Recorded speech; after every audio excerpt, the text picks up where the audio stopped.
Je voulais vous prendre 3 minutes sur la halachot de ce vendredi qu'on m'a demandé et je me suis dit, j'ai qu'à en parler et le dire. OK. Alors, on se rappelle que ce vendredi, c'est Asara Betevet, le jeûne du 10 Tevet. C'est un jeûne important d'un côté, parce qu'on fait, c'est partie des Tzomot sur le Beth Amikdash. Et c'est pas le moment, mais ça suffit de réaliser qu'est-ce qu'on a perdu dans le Beth Amikdash. Et voilà qu'on va faire un jeûne, même si c'est vendredi, Erev Shabbat, qu'on rentre d'habitude. On veut rentrer, pas d'une manière qu'on est Beta'anit, qu'on est en jeûne, parce que c'est dur de rentrer dans Shabbat Beta'anit. Et quand même, le Beth Amikdash est important. On reste, on va jeûner ce vendredi. D'un autre côté, c'est Erev Shabbat. Donc même s'il y a des chumrot que des fois on fait, que pendant le tzom, on va pas se doucher. Là, on a le droit de se doucher.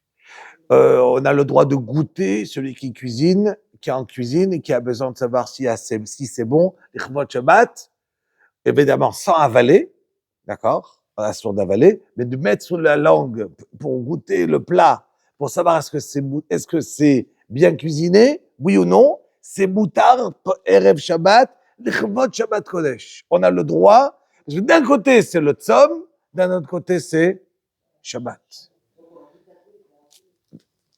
Quand on arrive à vendredi soir, du coup je peux pas manger si j'ai pas fait Kiddush. Quelqu'un qui est habitué après le Kiddush, après le Tzom, il n'arrive pas à prendre un café. Alors si c'est un café qui n'est pas au lait, c'est pas un problème. D'accord? Il fait des tchila, il fait tout de suite Kiddush, il fait tout de suite motzi, il prend son café. Si c'est un café au lait, d'accord? Problématique. D'après la Kabbalah, assour. Donc ceux qui étudient la Kabbalah, ils vont se dire pourquoi? Parce que j'ai pas le droit de prendre dans la même Seouda d'après la Kabbalah du lait et de la viande. Même si d'habitude j'ai pas besoin d'attendre après du lait pour manger de la viande, mais pas quand c'est dans la même Seouda. D'accord? Quand c'est le même repas, vous me demandez question. Halakha maintenant, moutar. Ceux qui suivent la halakha avec les chumrot de la Kabbalah, donc ça sera assour. Mais je repose la question. Est-ce que quelqu'un me demande la halakha, moutar? Non, c'est pas une question de poisson. Mais en Shabbat, comment vous êtes obligé de manger? Le vendredi soir? Mais non. Mais non. Ça, il y a le poisson. Non. Non. La différence, elle est que nous, on mange 18 salades. D'accord? Chai salatim. Après, c'est le poisson. Avec les, et après, il y a la soupe. Et après, il y a le couscous. Ou bien le, non, il y a de la viande. Donc, aucun problème. Maintenant, je reprends. Rabotaille, juste, si j'ai pas de viande, aucun problème.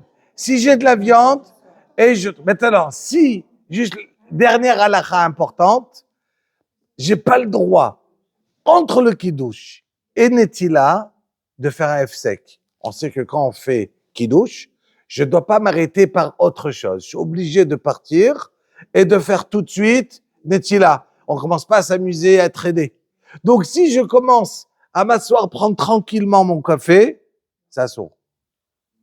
D'accord?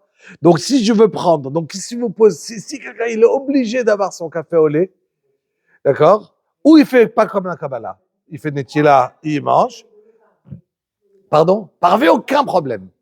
Aucun problème, vous faites netila. Donc, si quelqu'un il veut des gâteaux, d'accord? Il peut aussi le manger après avoir fait netila. Il prend netila, il prend motzi, il veut, d'accord. Mais ne pas faire un F-sec entre le kiddush et netila, commencer à papoter, commencer à truc. Maintenant, c'est mieux d'après la halakha d'attendre. D'habitude, on va recevoir Shabbat plus tôt, mais au moins le kiddush, le faire à la tombée de la nuit. Bien qu'il y ait des déotes qu'on peut le faire avoir quelqu'un qui se sent mal, quand on a reçu Shabbat, il peut faire kiddush plus tôt et recevoir et manger avant. Quelqu'un qui se sent pas mal, qui est bien, qui est bari, en bonne santé, qui peut attendre, vaut mieux attendre jusqu'à la tombée de la nuit pour pouvoir faire kiddush et à ce moment-là, pouvoir manger. Tout est clair? Elle va être avancée un petit peu pour qu'on arrive à temps. On fait Kriyat Shema et on fait kiddush. Ken?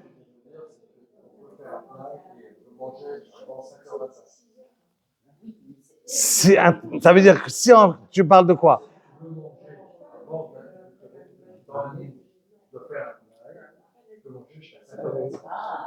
Ah, dans le matin, tu parles. Oui, le matin, excuse-moi. Oui, si quelqu'un, effectivement, si quelqu'un il veut se lever le matin et manger, bien que d'après la Kabbalah, encore une fois, on ne mange pas. Voilà. Mais d'après ceux qui viennent et qui ne font pas ça, dans la nuit, j'ai aucun problème. Je fais un tnaï, une condition, exactement. J'ai aucun problème. Et après, on révise sa Gemara jusqu'à la tfila, tranquille, sans aucun problème. Chazak Baruch. Rabbi Ramenakash.